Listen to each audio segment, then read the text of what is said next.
बारिश से भीगी हुई एक सांझ थी। पुरानी घड़ी ने 7 बजाने की ध्वनि दी थी। सब कुछ मौन था, इतना मौन कि पत्तों की सरसराहट भी किसी रहस्य का संकेत लग रही थी। चंदपुर गांव, जहां एक समय जीवन की रौनक थी, अब वहां की पहचान एक खौफनाक कहानी बन चुकी थी। गांव के छोर पर स्थित थी एक पुरानी हवेली, चंदपुर हवेली। कहा जाता था वहां बसती है रानी वसुंधरा की आत्मा, सुंदर परंतु पीड़ा में डूबी हुई। हर पूर्णिमा की रात हवेली के भीतर से सुनाई देती थी वीणा की मधुर तान, और फिर एक चीख, ऐसी चीख जो रात्रि की नीरवता को भी चीर देती थी। एक दिन गांव में आया राहुल, एक युवा इतिहासकार जो सत्य को जानने के लिए आया था। उसने कहा, मैं एक रात्रि इस हवेली में बिताऊंगा।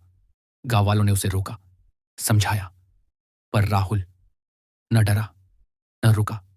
रात्रि के अंधकार में जब राहुल ने हवेली का द्वार खोला, धूल, सन्नाटा और एक अजीब सी गंध।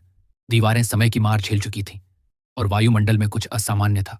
तभी फिर वही वीणा की धुन, मधुर परंतु भयावह, और फिर चीख। राहुल ने हवेली की दीवारों पर कुछ पुरानी चित्रकलाएं देखीं। एक चित्र में थी रानी वसुंधरा, मुस्कान में छुपा गहन विषाद। एक पुरानी डायरी मिली, मिट्टी से सनी हुई। डायरी में लिखा था, मैं रानी वसुंधरा हूं, इस हवेली की अंतिम रानी। मैंने सत्य के पक्ष में खड़े होकर अपनों के हाथों विष पीकर जीवन त्याग दिया। डायरी में एक संकेत था, पूर्णिमा की रात, हवेली की पिछली दीवार के पीछे छिपा है एक राज। राहुल ने संकेतों को समझा। वह गया हवेली के पिछले हिस्से में। एक टूटी हुई मूर्ति के पीछे एक छिपी दीवार मिली। जैसे ही राहुल ने डायरी के मंत्रोचित शब्दों को दोहराया, दीवार धीरे धीरे खुलने लगी। उसके पीछे था एक छोटा कक्ष और उसमें रखा था एक पुराना संदूक। संदूक में सोना या हीरे नहीं थे, बल्कि एक वीणा और एक पत्र। पत्र में लिखा था, जो इस वीणा को प्रेमपूर्वक बजाएगा, मेरी आत्मा को शांति मिलेगी। राहुल ने वीणा को उठाया, आंखें मूंद कर ध्यानपूर्वक एक राग छेड़ा।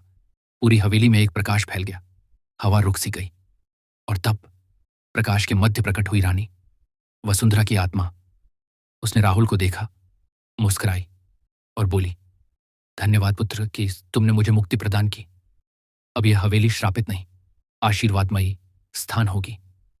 फिर वह प्रकाश फूलों की सुगंध से हवा में विलीन हो गया। अगले दिन राहुल जीवित था और शांत भी। उसने डायरी, वीणा और सारी बातें गांव वालों को बताईं। गांव वाले चकित थे और प्रसन्न भी।